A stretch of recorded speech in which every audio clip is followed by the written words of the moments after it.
Eric Ferguson watched as Grant Stanton's car gradually drove away with narrowed eyes and a sullen expression. The divorced Nicole was like a derailed train. He simply could not figure out which direction she was heading. In the past, Nicole would be very cautious around him, but now, she even dared to say those ungracious words fearlessly. Ingrid was reluctant to let Nicole get away so easily and wanted to stop their car, but Eric yanked her back. "That's enough. Brother, how can you side with an outsider? Nicole bullying me is the same as disrespecting our family. That ungrateful B*TCH forgot who fed, clothed, and accommodated her these past 3 years. She needs to be taught a lesson. Ingrid Ferguson, the jewelry in the safe at Imperial Gardens are all for Nicole. Why did you take them without permission?" Eric reminded her. Although he had not taken the initiative to give it to Nicole, everything at the Imperial Gardens belonged to him and Nicole. "Brother, I'm your sister. It's just a piece of jewelry, so why are you being so calculative? Besides, Nicole doesn't have any occasion that she could wear such expensive jewelry, so why can't I take it?" Ingrid spoke with discontent and thought that Nicole was not worthy of the daydream necklace. Eric really wanted to teach his sister a lesson, but Ingrid began to cry aggrievedly, so he did not know what to say for a moment. "I'll watch the surveillance footage first." This made Ingrid freeze in place. She stopped crying and gritted her teeth in indignation. "Brother, do you not believe me? Nicole clearly framed me. We'll know once we see it." Eric cast a sidelong glance at his sister and walked into the restaurant. A trace of panic crossed Ingrid's face, but she bit the bullet and followed Eric. "Brother, I told you that she's not a good woman. Look at the man next to her, he's so protective and fond of her, so maybe she's already cheated on you long ago and took your money to support that pretty boy." Ingrid slandered Nicole in hopes that Eric would help her deal with that woman. "Who is she to walk all over me?" Eric's eyes sank and his face turned extremely glum. "Shut up." He walked away and completely ignored his sister. The restaurant manager had already received orders from Grant Stanton beforehand to prepare a copy of the surveillance footage. As soon as Eric arrived and explained his intentions, the restaurant manager took out the surveillance footage and handed it over. 1 minute. 2 minutes. Eric's face became more gloomy by the second while Ingrid stood anxiously on the side. In the video, Ingrid and Quinn were hurling insults and curses that were harsh to hear, but Nicole looked like she was accustomed to it. "Is this customary? Is this not the first time this has happened? Was this how my family treated Nicole all this while during our marriage?" Nicole's calmness and retaliation shocked the two of them, so is this the first time she ever fought back? Eric's heart surged with complicated emotions. Blood rushed to his head and his expression kept changing. Suddenly, he stopped the video and walked out with big strides. "Brother, wait for me. Ingrid Ferguson, this is not the first time you attack her, right?" Eric glared at his sister.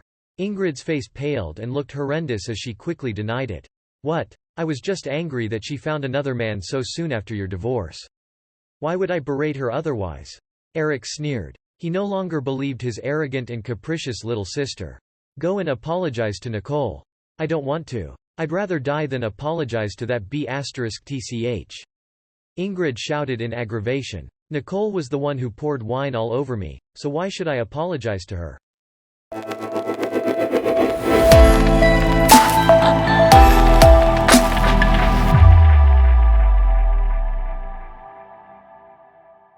Ingrid tugged on Eric's arm. "Brother, you have to help me. Didn't Nicole take your money to support her lover? She clearly has an affair with that man." Eric shrugged Ingrid off of his arm. His tone was sullen as he coldly spat out. "That man is Grant Stanton from West City. He's someone you can't afford to mess with." He began to be doubtful. Was the divorce not just my problem? Perhaps the entire Ferguson family is the problem.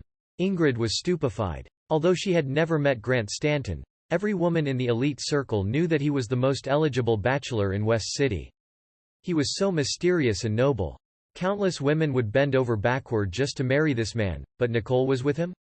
She was vexed. Since her brother did not back her up, she could only turn to others for help. Ingrid immediately made a phone call. "Keith, Nicole bullied me. You have to help me." At Grant Stanton's office in the Stanton Tower, Nicole watched as Grant made her a cup of coffee with skill and grace. Just then, she received a call from Dominic Young, the president of Falcon Entertainment. "Nicole, I got insider information that Ms. Ferguson found someone to follow you discreetly. Do you need help to solve this?" Nicole pursed her lips slightly and smiled. Her gaze was indifferent. "Nah, let her be. I'll just go with the flow. It'll save me some publicity fees." After she hung up, Grant frowned slightly and paused for a moment. "What is it?" "Ms. Ferguson hired someone to follow me." "Let her be." Grant did not take it to heart because these little tricks were within their control. He handed over an aromatic cup of coffee he just made for her. "Careful, it's hot." Nicole smiled and took it, then closed her eyes to savor the smell. "Your coffee is the best, much better than the world's top baristas. I think you'll definitely make it big if you open a cafe." Grant snorted and cast her a helpless glance. "No one but you can afford to drink my coffee." Nicole tasted the coffee with great satisfaction and suddenly remembered something. "Since I'm officially starting my job tomorrow, can I ask Yvette to be my right hand and help me for a few days?" Grant nodded without much thought. "Whatever, just make your own arrangements." Thinking about the way Yvette looked at Grant, Nicole excitedly sent Yvette a message. "Okay, you're officially starting work tomorrow." Yvette replied immediately. "Yes, ma'am." Yvette was from the affluent Quimby family. When Yvette offered to help Nicole, she only planned to spend more time with Nicole and Grant. Nicole saw through her intentions but did not expose her because she also wanted her best friend and big brother to be together. Nicole was in a great mood and happily left for their date. The two ladies then went to a bar they frequented. Tattle Bar was lively with raucous music. The bass and the beats made them immerse themselves in the music. Yvette was delighted to be starting work at Stanton Corporation, so she let loose and partied to her heart's content. After some drinks, they went up to the dance floor. These two ladies were incredibly beautiful with outstanding temperaments, which immediately attracted a lot of attention. One was sexy and passionate, and the other was aloof and regal. Although Yvette was starting to slur her words, she still wanted to continue drinking. Nicole was a little helpless when she saw this. She took Yvette's hand and shouted over the music, "I'm going to the bathroom, so wait for me here." Yvette just waved her hand in assurance. Nicole came back after a few minutes. Her face instantly sank when she saw a tall, burly man standing next to Yvette. The man had long noticed the two ladies dancing by themselves. When he saw that Yvette was alone, he became horny and went up to pull Yvette into his arms. He did not expect Nicole to come back so quickly and looked askance at her.